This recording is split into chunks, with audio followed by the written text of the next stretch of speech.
Freakonomics Radio is sponsored by Hotels.com. Hotels.com gives you access to hundreds of thousands of hotels worldwide. And when you join for free, you can save up to 20% instantly with member prices. Plus, every stay earns rewards. So when you book one trip, you're already lowering the cost of the next one. Hotels.com is simple, rewarding, and designed to help you get more out of every stay. Sign up for free and book today. Hotels.com. It's all in the name. Freakonomics Radio is sponsored by Amica. You know what they say, if you want to go fast, go alone. If you want to go far, go together. So go with Amica and get coverage from a mutual insurer that's built for their customers, one that looks after what's important to you together. Auto, home, life, and more, coverage that fits your unique needs. Amica helps you protect what matters most. Visit amica.com and get a quote today.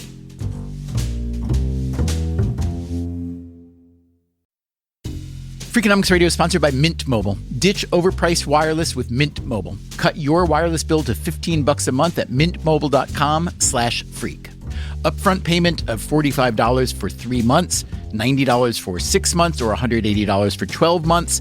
Plan required, $15 per month equivalent. Taxes and fees extra, initial plan term only. Greater than 50 gigabytes may slow when network is busy, includes up to 20 gigabytes hotspot. Capable device required. Availability, speed, and coverage varies. See mintmobile.com.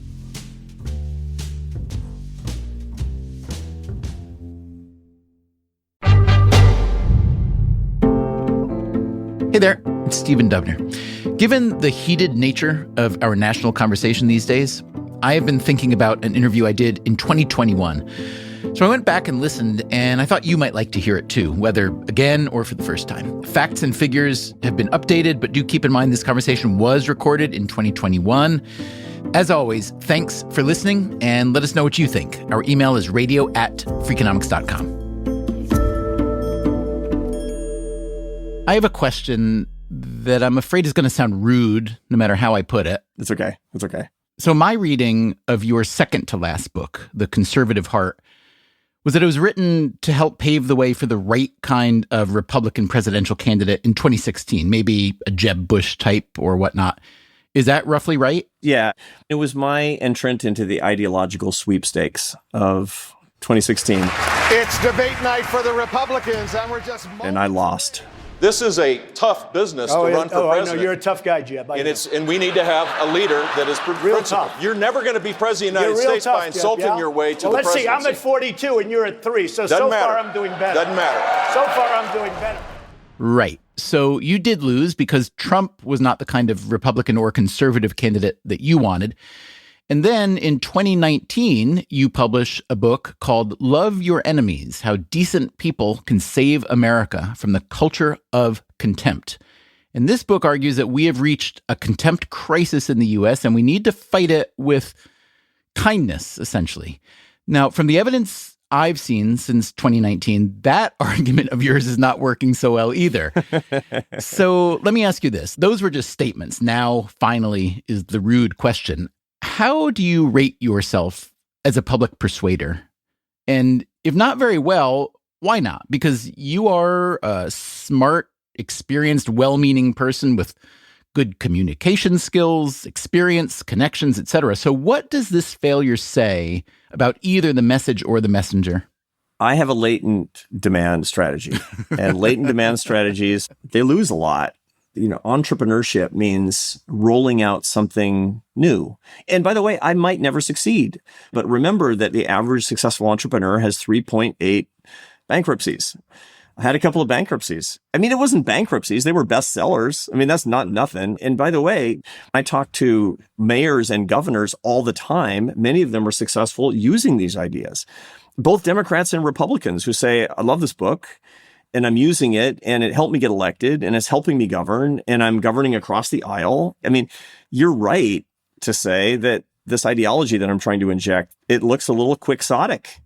And I'm like tilting the windmills or something. I get it, but I think it's right. I think it's morally right. I think it can be popular. And I think that it just might work, but you got to keep trying. You can't stop just because, look, because virtue didn't fit at the current moment. Well, I guess I'm going to turn to vice. I know that's the wrong strategy. The person I'm speaking with today is named Arthur Brooks. I'm a professor at the Harvard Kennedy School and the Harvard Business School. The latent demand strategy that Brooks mentioned, that's the kind of thinking employed by entrepreneurs like Steve Jobs. These are people who basically said, I have a product. You don't even know what it is. You're going to need it. You're going to need it. And latent demand is more powerful than extant demand. And it can have much bigger markets than extant demand, but it requires visionary entrepreneurship.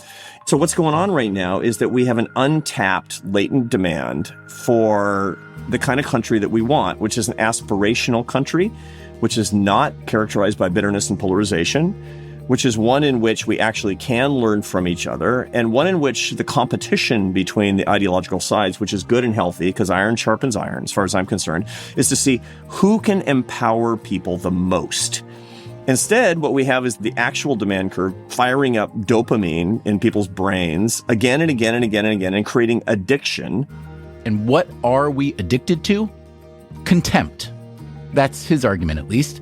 Now, who is Arthur Brooks? And why should we be listening to him? We'll get into his full bio later, but briefly, before teaching leadership at Harvard, he ran the American Enterprise Institute, one of the most prominent conservative think tanks in the country. Before that, he was an economics professor. And before that, a professional French horn player. So he's already had several careers and an unusual trajectory, which has led him to an unusual belief.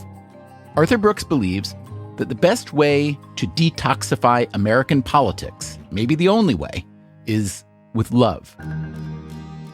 I will not let the press, the media, politicians tell me I've got to hate my brother-in-law. I'm just not going to put up with it anymore. In the end, people want to love. They don't want to hate. And then we can accelerate that with good leadership. And I'm telling you, Stephen, I'm spending all of my time doing what I can to make love cool right now in politics. And how is this love offensive working so far? Everybody hates me. Yeah, totally. I'm despised by one and all. Today on Freakonomics Radio, can love really conquer all? Is Arthur Brooks a fool for believing it can? And are you maybe his kind of fool?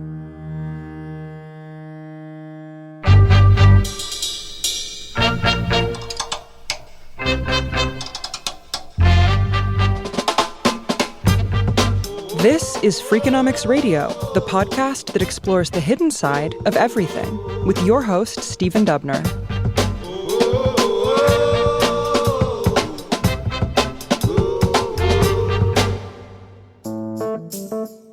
Let's say you are a bright, ambitious, civic-minded kid, in middle school maybe, and you are considering a career in government, perhaps in Congress. So you tune in one day to see what's happening on the House floor.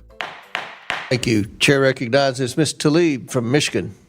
You find two representatives, Rashida Tlaib of Michigan. I think it's really important. We need to stand up against this fascist takeover. That's not a bad word. It's a fact. And Byron Donalds of Florida. Will the gentlelady yield to a question? Yeah. Having the sort of high-minded debate that our founding fathers must have envisioned. Will the gentlelady No, I yield? don't yield. I don't even have time. Chairman, I think it's insane that the gentlelady doesn't have an argument, but she's going to refer to me and some of my colleagues. Mr. Donald. We were from the Third Reich. This is insane. It's insane. Do I look like a member of the Third Reich to you, Ms. Tlaib? Is that what I look like to you? Trying to insult somebody into agreement is the stupidest thing you can possibly do. Arthur Brooks again. I mean, it's completely ineffective, but it feels good. It feels satisfying in the very short run. But surveys suggest that most of us hate this noise. 93%, if you believe Tim Dixon's data on this, 93% of us hate how divided we become as a country. Brooks is referring to a 2018 survey run by an international group called More in Common, which tries to build stronger communities and fight polarization. Now, we shouldn't pretend that polarization is new. In many political systems, it is more of a feature than a bug. You can find incredible nastiness if you go back a century or two in American politics, or if you go back a couple millennia in Roman politics. But the current American polarization has been building for a while now. Here's an example. In the 1960s, only 42% of votes in the U.S. Senate were what are called party unity votes, where the majority of Republicans opposed the majority of Democrats or vice versa. By 2022, that number had risen to 83%. Here's some more data to consider. In 1935, the Social Security Act was passed with 90% Democratic support and 75% Republican support. So not unanimous, but united. The Civil Rights Act of 1964 was passed with just 60% Democratic support, but again, 75% Republican. But if you look at the major legislation passed in recent years, it's another story. President Joe Biden's Inflation Reduction Act made it through Congress with 0 Republican votes. President Trump's One Big Beautiful Bill Act made it through with 0 Democratic votes. And I think we can all feel this partisanship reflected in our daily lives and in the media we consume. So, how did we get here? What's been driving this intense spike in division and partisanship? It's a perfect Freakonomics question, actually. So there's an interesting paper from the European Economic Review that was published in 2017 by 3 German economists that looked at 800 elections over 120 years in 20 advanced economies, including the United States. And what they found was that a financial crisis, which is a 2 times a century deal, not a regular V-shaped recession, but a financial crisis like what we endured in the 30s and what we endured in 2008, 2009, has a very, very strong impact in the following decade on political polarization. Specifically, on average, it causes a 30% bump in voter share for populist parties and candidates. This is Bernie Sanders and Donald Trump by the numbers. So we don't know how to distribute the returns after economy is coming back without 80% of the returns going to the top 20% of the income distribution, which opens the door for political populists to say, somebody's got your stuff and I'm going to get it back, whether it's foreigners or whether it's trade or whether it's bankers or whether it's wealthy people. You're saying that the populist sentiment comes from frustration over how the recovery gains are distributed? Because I was assuming it was about blaming the experts and elites for the underlying crisis. Well, there's that too, but that generally comes later. It's the fact that I'm seeing people doing just fine after the crisis, but I'm still not. And my brother-in-law Cletus is still on my fold-out watching TV all day because he can't get his job back. And it's like, what the hell? But then the real action happens because in democracy, which is the political version of capitalism, aka markets, people decide, the leaders are not leaders, they're followers. They're following market signals. And so Donald Trump, all he did was followed market signals. Bernie Sanders follows market signals. These news networks, they follow market signals. And those market signals are coming from a whole lot of frustration. And then, of course, the tail starts to wag the dog. So the contempt that actually is serving the markets as an outlet of frustration for the lack of progress that's going to the margins of society, then actually fires up more contempt and it self-fuels. Let me be sure I understand, because you're saying all this frustration comes from us, from the citizenry, who feel duly wronged by the big macro events that have ruined our livelihoods.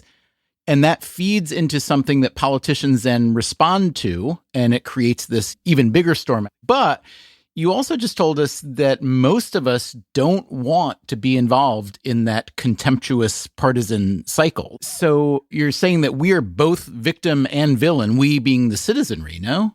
For sure. And the same thing is true with any addictive cycle where you want some relief, and so you drink, and then the homeostasis sets in, and so you drink some more, and you want the relief, but you hate the process. And so what we're in is this weird downward spiral of contempt.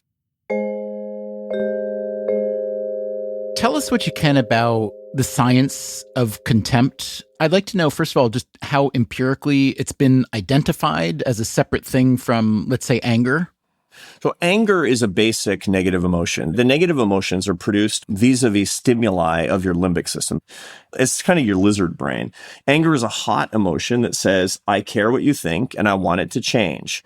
The problem is when you mix these emotions into complex emotions. So shame and guilt are complex emotions, for example, and contempt is this nasty cocktail of anger plus disgust, which is not a hot emotion anymore. It's a cold emotion. It says, you are worthless and what you said is worthless. You are beneath my regard. And that's something that should be reserved for something that's not human. Reading your book, Love Your Enemies, it was so moving to me, especially the portions where you're describing the difference between contempt and anger. You write, people often characterize the current moment as being angry. I wish this were true because anger tends to be self-limiting. But then when you mix it, as you've described, with disgust and it becomes contempt, it's a totally different thing. What I found so moving about it was one very positive thing and one very negative thing. The very negative thing was you realize how easy it is for anyone to tip into contempt. In fact, I don't know if most of us have even noticed that we added that layer of disgust to our anger. The upside, what makes me happy about it is once you can identify the forces that are being destructive, you can address those forces. So do most of us who exhibit contempt or experience contempt even know it? Do we identify the fact that it's something different than anger? The answer is no, because it's a habit. Our habits of communication are as ingrained as smoking. I mean, I've seen myself in debates about the free market system, and somebody made an ill-considered remark about capitalism, and I rolled my eyes, Stephen. And I guarantee you that my interlocutor didn't go home that night and say, I was debating the president of the American Enterprise Institute on CNN, and he was making some very good points. He's like, that guy's a jerk. And the reason is because I made somebody feel horrible with just one little action. And I didn't hate the person. It was just a habit. What do we know about the characteristics of people who are most likely to exhibit contempt or to be the target of contempt? In other words, break down, if you can, whatever you can tell me, gender-wise, Republican, Democrat, old, young, anything racially, ethnically, and so on. So we don't see racial differences and we don't see gender differences. I actually don't see differences between right and left. What we do see is differences in consumption of media. So the more time you consume political information on social media, the more you're going to be both a victim and a perpetrator of contempt. The more that you watch cable television, you're going to be a victim and perpetrator of contempt. For example, answering questions like, what do you think is the biggest threat to the United States? The likelihood of you saying it's a person of the other party is directly related to how much political news that you consume. And I don't even have to know what political news you consume. And it's funny, but it's not, right? Straight hits off the bottle for people who just can't handle it. Make your best argument that while feeling contempt seems to make us happy or satisfied, in fact makes us psychologically and physiologically worse off. There's a really great psychiatry professor at Stanford Medical School named Anna Lemke, who has a big new book out about dopamine. And she talks about addictions to video games and gambling and substances and pornography. What they all have in common is that they stimulate dopamine. So if you're a media addict and you're watching 6 hours a day of Fox News or MSNBC, the reason is because your brain is lighting up like a Christmas tree. The problem is that you're neutralizing the pleasure you get from that almost immediately, leading you to have to take the drug again and again and again and again. These are the sort of the neurochemical predictors of falling happiness. And then at the more meta level, what you find is that contempt is going to drive love out of your life. There's a very famous study called the Harvard Study of Adult Development, which is an 80-year longitudinal study of people when they get old. What do they all have in common if they're happy and well? And the answer is love. It's just all you need to know. Happiness is love, full stop. Okay, so is love a verb or a noun? Discuss and feel free to show your homework. What I'm talking about is the love that we manage, that we make metacognitive. So love is a verb. It is to will the good of the other as other. What is love not? It's not a feeling. And this is incredibly important to remember because in our modern culture, we tend to, in my view, over-valorize feelings, which tends to throw us like bits of jetsam on the surf. And we're getting thrown around a lot, and it makes our lives have less quality, quite frankly, and it makes us bitter and angry, and it makes us suffer a lot more than we need to. If you were writing this as some sort of equation in an econ paper where you are treating contempt and love as these commodities, talk about how the two relate, where the supplies come from, where the demand comes from. In other words, how can this lovely theory of yours actually work? Your vice, the opposite of your virtue, is your contempt divided by your love. If you want that force in your life to decline, Absolutely. You should work on your contempt. But the real way to do that, where you've got a lever, is that you should have a denominator management strategy. And the more that you increase the denominator, the more that vicious impulse will just magically decrease. Are you saying that love is proactive essentially and contempt tends to be reactive? It generally tends to be, because it's being processed by the nucleus accumbens of your brain, which is the part of your brain that governs your habit forming behavior. And so you can basically say, I won't be that way. I won't be that way. That's what I used to say when I was trying to quit smoking. And I always wound up 7 cigarettes burning at once, because it would be like this binge behavior at the end of the day. And people will say, I won't be contemptuous. And then they wind up watching MSNBC all night. We should say the number of people who actually binge on MSNBC or the other cable news networks is relatively small. MSNBC averages well under 1 million viewers during primetime, not so many in a country of around 340 million. CNN is also under 1 million. Fox News, the biggest cable news network, averages just over 2 million. But the noise from the cable news networks, the nearly constant volley of contempt, that noise reverberates like someone shouting into a canyon. It disrupts any chance of peace you might have hoped for. So, coming up after the break, how does Arthur Brooks propose to restore the peace? Pretend that you're feeling this love, notwithstanding your feelings, because it's an act. And what does all this mean, if anything, for the future of politics? We need people from both parties that people are going to vote for, as opposed to somebody who will defend me from the person I'm voting against. That's coming up right after this.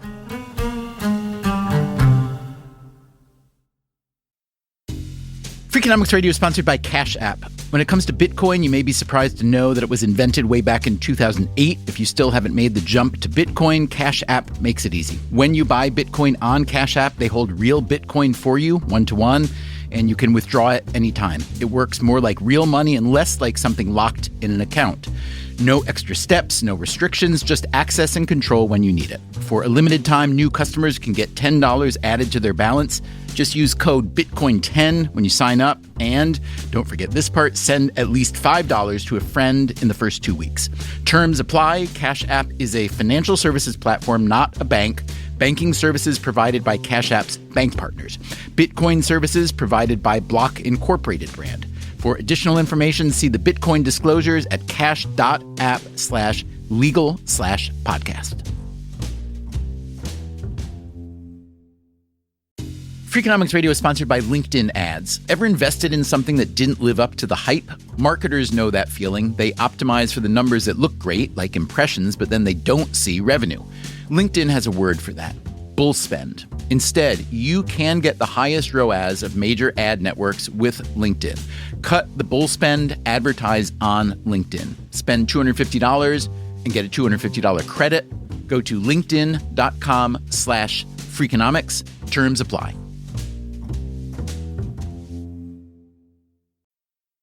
Freakonomics Radio is sponsored by PNC Bank. Boring, great word, bad rep. Yet time and time again here at Freakonomics, we find that when something culture-changing happens, boring things like calculations and careful planning are usually behind it. Which begs the question, why not apply it to other aspects of life, like banking, for example? Well, PNC Bank did since its inception, proving time and again that the best banking strategy isn't the exciting type, but the steady, reliable, definitely not YOLO type. PNC Bank, brilliantly boring since 1865. Brilliantly boring since 1865 is a registered mark of the PNC Financial Services Group, Inc. PNC Bank, National Association, member FDIC.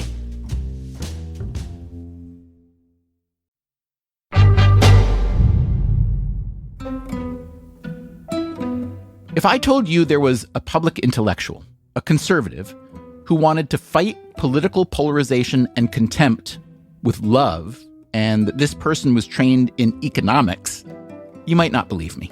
Economists are about supply and demand, costs and benefits, not love. But Arthur Brooks is not a typical economist. I thought everybody who is a professional economist actually starts out as a French horn player. Brooks grew up just outside Seattle. His mother was an artist, his father a math professor. Arthur started playing violin when he was 4 and piano at 5.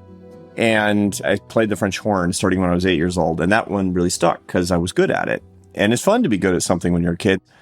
And then when I went away to college, all I wanted to do was play. So I went to the California Institute of the Arts, where I dropped my required classes and took Indonesian dance and North Indian classical drumming and was invited to pursue my excellence outside of the institution. He spent the next 10 years playing French horn professionally, the last several with the Barcelona Symphony Orchestra. I moved to Spain to get a woman who didn't speak English in a bid to convince her to marry me. It worked. That woman, Esther Munt, now Esther Munt Brooks, is still his wife, but his musical career didn't last as long. There was really something missing. My ambition was to be the world's greatest French horn player, not to make beautiful music. And that's a problem because I was all about extrinsic satisfaction, not intrinsic satisfaction. So I started doing correspondence school while I was playing in the orchestra. I didn't tell anybody because I was embarrassed that they might think that I wasn't all in on music. This is how musicians think. And I wound up secretly getting my bachelor's degree by correspondence. And then I just couldn't stop. And so I got my master's degree secretly at night at a local university. I decided I was just, it's so great. These ideas are just so interesting that I quit music and started my PhD. I wonder for you, someone who's coming to academia relatively late, what would you say were the benefits? What did you bring to that academic pursuit as a full-grown adult? Here's the deal. People don't know what they want. The most obscure thing to most people is the nature of their own desire. People always ask the wrong question. They say, I know what to do with my life. No. You don't know what you want. And they look for exogenous sources of information, and they don't actually go through the process of discernment. Every major philosophical and religious tradition has discernment. I mean, discernment is part of Judaism. Discernment is part of Buddhism. It's certainly part of the Ignatian tradition in Catholicism. Discernment is all about understanding the nature of your own desire so that you can actually be happy. And what people will do is they'll say, everybody goes to college after high school. Okay, I'm going to go to college after high school. And in college, I'm going to figure out what I want to do. And then they get out of college like, I don't know what I want to do. So I'm going to go work for a consulting firm or write software. And then I'll figure out what I want to do. And then they don't. They're hoping that some outside experience comes over the transom and shows them what they want to do. And that's not how it works. And so what happened was having to make decisions for my own life and treating my life like an entrepreneurial endeavor. I figured out the nature of my desire. I actually really, really, really want to be an idea guy. I want to. It's not because some college professor said, you're smart enough to be like me. It was because I realized that I'm obsessed with ideas. After his PhD, Brooks became a college professor, first at Georgia State and then Syracuse. He would spend 10 years in academia. He focused his research on philanthropy, primarily the motives that lead people to donate money. Out of this research came his first book in 2006. It was called Who Really Cares? The Surprising Truth About Compassionate Conservatism.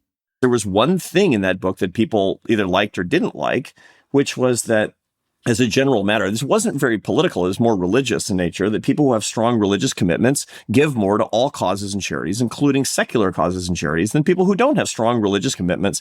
And people who are more religious tend to be more conservative. And so therefore, this is the reason that we see a pattern in which, at that time in particular, conservatives gave more to charity than liberals. And for me as an academic, it's like, big deal, man. I'm just looking at a bunch of data and I'm noticing these patterns.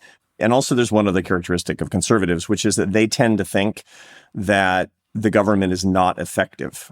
How much did you overlay that association onto this argument that conservatives give more to charity because they don't believe so much in redistribution while liberals do, and therefore think the government should distribute and therefore might give less to charity?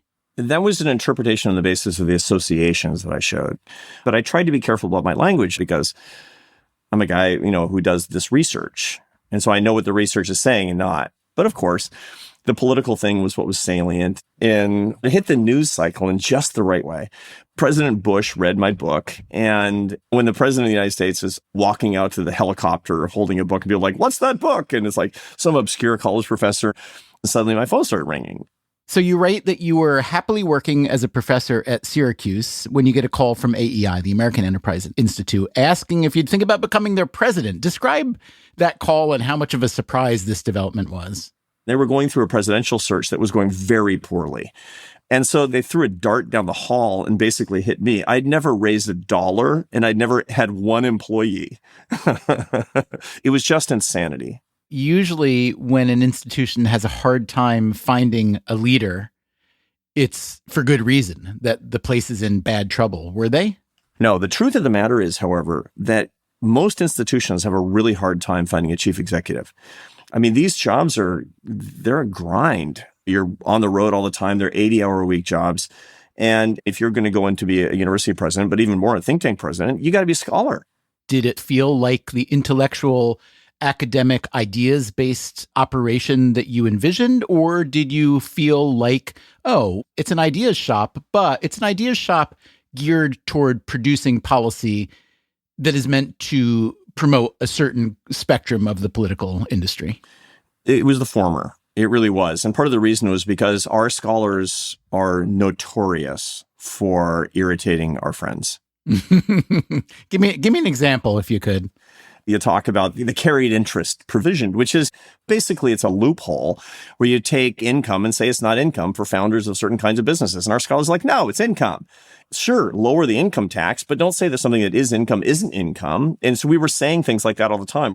I was getting these outraged phone calls from donors all the time. How can your scholars say something like this? It's like, dude, this is what the data's telling them. And I'm sorry, what do you want me to tell you? So let's say that I am a billionaire plutocrat and I wish to affect U.S. policymaking, okay? Where do I get the best ROI? A, funding a think tank to support research that promotes my agenda and works its way into the bloodstream. B, lobbying members of Congress directly, or perhaps C, some other route like a public relations campaign or a media blitz. I'd buy a bunch of TV stations and newspapers, and I would probably start a cable network. That's where you're going to be coalescing a movement of people who are highly ideological, and that's where you don't have to worry about anybody telling you you're wrong. The whole idea that you're actually going to be informed by cable media, that is just insane if you think that. If you're actually going, it's like, oh, I'm going to watch these cable news networks, especially during prime time, and I'm really going to find out what's going on with Biden, what's going on with Trump. No, you're not. You're basically going to have your biases scratched. And if you go to the other side to see what the other side is saying, you're going to recognize the accelerants on these half-truths and rumors, and that won't change how you think either. So we have a big problem with the means of communication in this country and the way that we actually do so-called news. There are things that can happen that can radically change this environment, or we can have a slow kind of oozing moving forward where the leadership in one or both parties basically says, I've had enough. I've had enough. What I really, really hope is that you have this, remember good old days, Stephen, remember 2012? Obama and Romney were just duking it out about who was going to be a better opportunity politician for the American public. And I knew tons of people like, I don't know who to vote for. I don't know which one of them I like more. And instead, you get into 2016 and people are like, yeah, I don't know who I like less. Things can change really fast in American politics. And so we need people from both parties that people are going to vote for, as opposed to somebody who will defend me from the person I'm voting against. That's what we actually want. So you've collaborated with the Dalai Lama, and you asked him once what to do when you feel contempt. And his answer was, practice warm-heartedness. And then you did exactly what I would have done, which is said, can you say a little bit more about that, please? Are there any specifics? You got anything else, Your Holiness? And then, as you write, he suggests that you think back to a time when you answered contempt with warm-heartedness, remember how that made you feel, and then do it again. Is it really that simple? Because that sounds like even I could do that. It's amazingly good psychology. It's reversing an automatic process. There's a famous exercise that I teach to my Harvard students now. I had to teach a class in happiness. And when you're feeling unhappy, if you want to feel happier, if you put a pencil in your mouth and bite down so it's sideways in your mouth and you're biting down on your molars, that will actually strain the orbicularis oculi muscles in the corner of your eyes, giving you little crow's feet. And that signals to your brain that you're doing a Duchenne smile, which is the only smile associated with true happiness. And it runs the causality in the other direction, and you will literally feel happier. So that's what I'm suggesting. Pretend that you're feeling this love, notwithstanding your feelings, because it's an act, it's a commitment, it's not a feeling. And in so doing, you will run the cognitive process in the opposite direction and you'll get results. And that's what the Dalai Lama was telling me. He was just not telling me in those, wonky, nerdy terms. So you're making the argument that people, individuals, can and should opt out of the contempt industry and practice more warm-heartedness. But I wonder if you're being somewhat Pollyannish here, because the leverage and the reach of the industries that promote contempt, especially the political and media industries, they're very powerful. So what makes you think that those Goliaths could ever be taken down by even a very large army of Davids? Well, the answer is that every movement actually starts with a few people. What political leaders do, what institutions do, is they get in front of parades that are going down the street saying this parade needs a leader. And the parade's got to start someplace. And none of the things that I write are at odds with the idea that we need institutional change. That's true too. But only thinking institutionally, only thinking in terms of systems, doesn't actually get out the intrinsic truth, which is that everything actually starts with a few individuals. That was Gandhi's big point. That was Martin Luther King's big point. Martin Luther King didn't start by going to the Department of Justice to try to break up racist institutions in the South. Martin Luther King got people together who said, I think that we can start making things better. We can act in a particular way. We can show steely courage with boundless love. Coming up after the break, the COVID-19 pandemic might have been a good moment to break our addiction to contempt, but that didn't happen. Arthur Brooks will explain why. I'm Stephen Dubner. This is Freakonomics Radio. We'll be right back.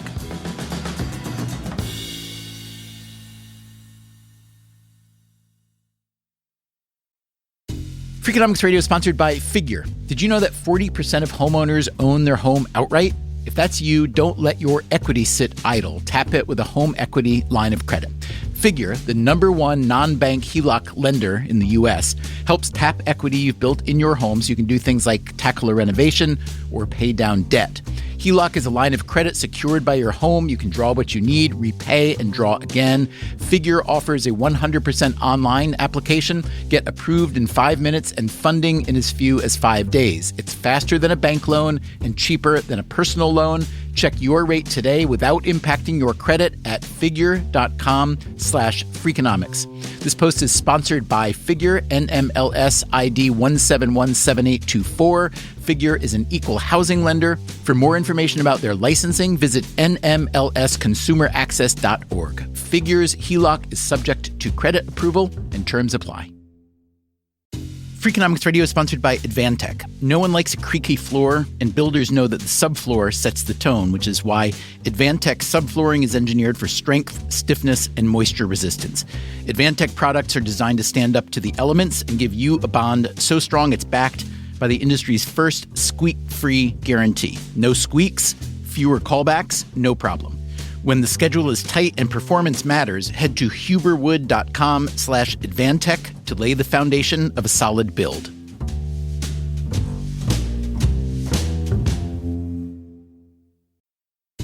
Freakonomics Radio is sponsored by Dell Technologies. When you're at work, you never know when you'll be interrupted. But with the Dell Pro powered by Intel Core Ultra with vPro, no matter what distracts you, your laptop won't. It's battery optimized for the way you work with built-in intelligence that quiets distractions when you need to focus. Your laptop will help keep you locked in even when it's bring your dog to work day. Built for those who stay in the flow, the Dell Pro, built for you. Dell.com/Dell-Pro.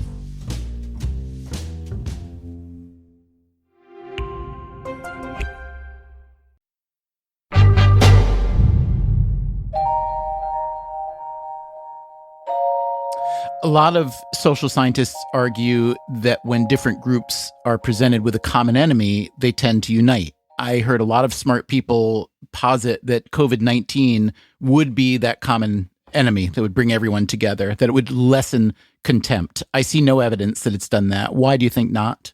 Bad leadership. We had an opportunity, and under appropriate leadership, the country could have come together, and it did in other parts of the world, not perfectly. There's still dissidents and there's still problems and there's uneven recovery. I get it. The fact of the matter is that the president of the United States used COVID to divide. as opposed to using COVID to unite. Every leader's got a choice. And when the president of the United States, it would have been great if the whole country said, no, we refuse. We will come together. We will. But the president of the United States has a lot of power. It was a classic case of dividing contemptuous leadership in our moment of need. Here's a sentence from your book that one doesn't often read. My admiration for politicians has grown enormously. You go on to write, they are some of the most patriotic, hardworking people I've ever met. They love America and hate our culture of contempt as much as you and I. So, Arthur, if that's the case, why are they, the players in that industry, not able to tamp down the contempt? You have a problem of scale where it's one of them versus the entire infrastructure of media, the rest of politicians, the most powerful politicians. It's a massive collective action problem. Now, when I say my respect for politicians has risen, it's true. Not all politicians. Some are opportunists and some of them are really creating the problem wholesale. But the truth of the matter is that most that I've met, they're smart. They're interested in what's going on. They want to make things better and they don't know how. And just like the rest of us, they feel a lot of fear. And people act in suboptimal ways when they're fearful. How much time do you spend talking still with Republican candidates, congresspeople, strategists, and so on? A lot. Not everybody. It's not like President Trump is calling me. But I do have the pleasure of talking to a lot of people on Capitol Hill. And what I'm talking about, the playbook that I'm trying to bring to everybody who will possibly listen, not just Republicans, but anybody who will listen, is we need a competition of opportunity. Look, we are still the same nation of ambitious riffraff that we always were. We believe in the radical equality of human dignity. I've got the data. Most people believe in this, absolutely. And we have different ways to make this agenda true and pure and good. And once we start fighting each other over that, no, I want more opportunity, we can get out of this crisis. I've got the ear of a few, and Stephen, I want more. I want more. When you talk to Republicans, either elected politicians or their strategists, who are on the fence about whether to continue to support Donald Trump or to accept support from Donald Trump in the upcoming midterms, how do you advise them? So it depends on where they are, but fundamentally, you got to ask yourself, what are you willing to fail for, Stephen? One of the things that we find about the happiest people is they can answer the question, why are you alive? And for what are you willing to die? Okay, so let's take it to the level of our career. What are we willing to fail for? What are we willing to have the microphone taken away from us for? And so I asked my political friends, you have a concept of what you think is right. It doesn't mean it's what I think is right. What are you willing to lose an election for? And when my friends examine that, you start showing some courage. You start saying the things that you think. And then once you cross that Rubicon, it's unbelievably liberating. You can be free. You can be free. What are your very best ideas for fighting contempt? Let's say we're sitting next to each other on an airplane. You catch my attention totally by saying, yeah, we live in this contempt cycle, but I can fix it.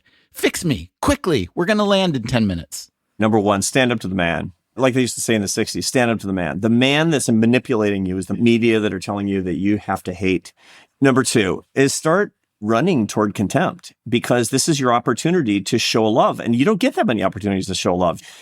This is mission territory, man. Why is it that all these religious missionaries, why do you think that they're so happy all the time? You know what nobody has ever said in human life? Oh, good, there's missionaries on the porch. And yet they're happy. They're happy because they're actually bringing light where there's darkness in their view. Be a missionary. And one of the ways to do this, if you're in a habit, this is number 3.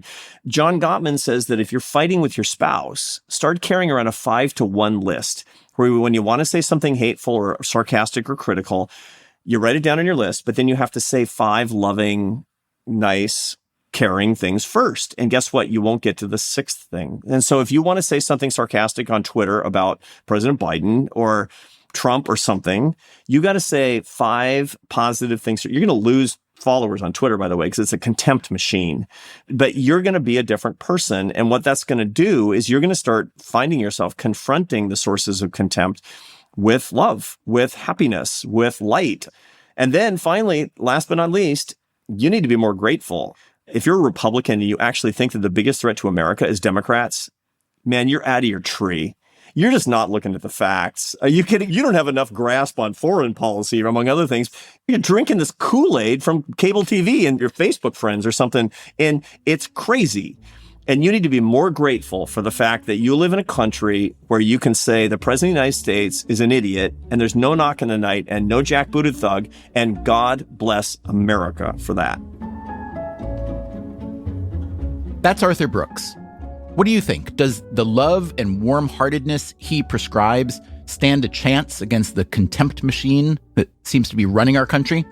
I'd love to know what you think. Our email is radio@freakonomics.com. You will be hearing from us again very soon. Until then, take care of yourself. And if you can, someone else too. Freakonomics Radio is produced by Stitcher and Renbud Radio. This episode was produced by Ryan Kelly and updated by Dalvin Abawaji. It was mixed by Jasmine Klinger and Greg Rippin. The Freakonomics Radio Network staff also includes Alina Coleman, Augusta Chapman, Ellen Frankman, Elsa Hernandez, Gabriel Roth, Jeremy Johnston, Morgan Levy, Sarah Lilly, Teo Jacobs, and Zach Lipinski. Our theme song is Mr. Fortune by the Hitchhikers. Our composer is Louise Guerra. You can get the entire archive of Freakonomics Radio on any podcast app. If you'd like to read a transcript or the show notes, that's at freakonomics.com. As always, thank you for listening.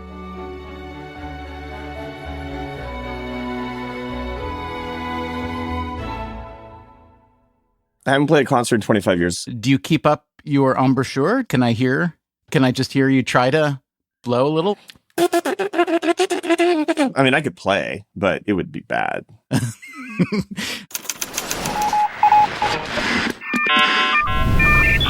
Freakonomics Radio Network, the hidden side of everything.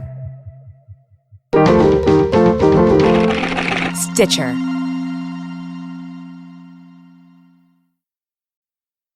Freakonomics Radio is sponsored by Ozempic. Innovation happens through rethinking what's possible, and when it comes to GLP-1s, Ozempic pill does just that.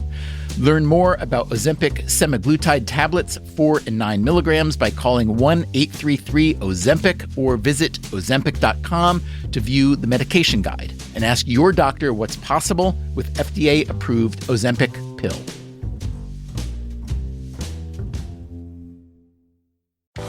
Welcome back to Should I Get It Delivered? Contestant, you're out of food and your meds, but are too tired to get up. Do you A, pout, B, beg your roommate, or C, get Walmart to deliver it all same day? Same day? Who knew? Gonna go with C, Walmart. That is correct. Walmart offers same-day delivery for prescriptions, groceries, and more. I love not leaving my couch. Walmart. Who knew? Subject to availability, restrictions, medication exclusions, and fees apply. Everyone's talking about protein lately, but how do you actually get enough of it? Muscle Milk. Muscle Milk has a great tasting new formula with no artificial sweeteners, flavors, or added colors. It's high-quality, complete protein designed to support healthy muscles with fewer ingredients than the previous formula and 26 to 42 grams of protein for when you're stuck in meetings or need a post-workout recovery. Available in chocolate, vanilla cream, cookies and cream, and strawberries and cream. Try the new great tasting Muscle Milk today. Available in stores nationwide. Muscle Milk. Protein for all.